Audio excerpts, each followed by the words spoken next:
Hey everyone, Matt here. Before the next full episode of Mental Notes drops, I wanted to share a quick story that inspired it. So this comes from a moment I've never really forgotten, an acting class at Rutgers University's Mason Gross School of the Arts back when I was a student there. I was young, full of early career momentum, booking TV gigs, commercials, regional theater, but still trying to figure out who I was underneath all of that. So, to set the scene, we were in one of those raw, unpredictable classroom discussions, and my teacher, Kevin Kittle, said something that stopped me in my tracks. You must have a point of view.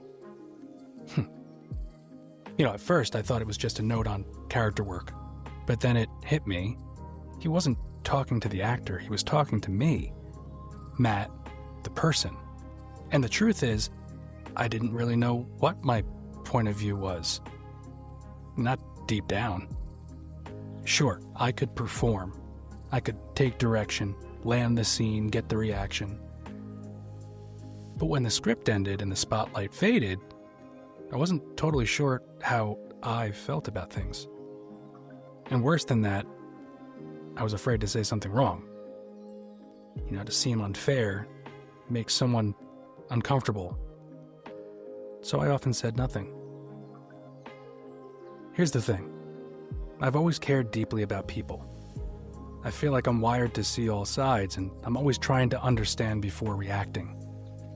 But sometimes empathy turns into fear. Fear of judgment, fear of getting it wrong, fear of letting someone down just by being honest.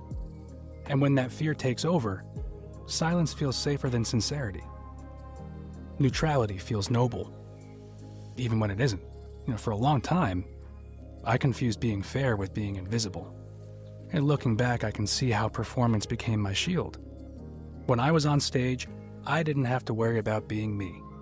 I could step into someone else's shoes, say their lines, live their truth. And that felt safer. But somewhere along the way, I started doing that in real life too. What do they want to hear? What's the right take here? How do I stay liked, accepted, safe? It wasn't about pretending. It was about avoiding the discomfort of showing up fully. Lately, I've been trying to undo that pattern, to recognize that having a point of view isn't the same as being combative or closed off. It just means I'm showing up honestly. And honesty doesn't cancel out empathy. You can stand in your truth and still hold space for someone else's.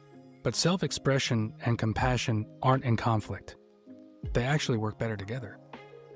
So here's your mental note for today. You're allowed to have a point of view, even if it's not polished, even if it changes over time, even if it makes some people uncomfortable. Because silence might feel safe, but expression is where you grow.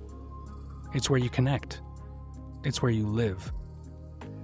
This experience is what led me to reach back out to Kevin, my former acting teacher, and someone I've long respected, both as an artist and a thinker, for a deeper conversation. In our next episode, we unpack what it really means to have that strong point of view, not just in performance, but in life. I hope you'll tune in.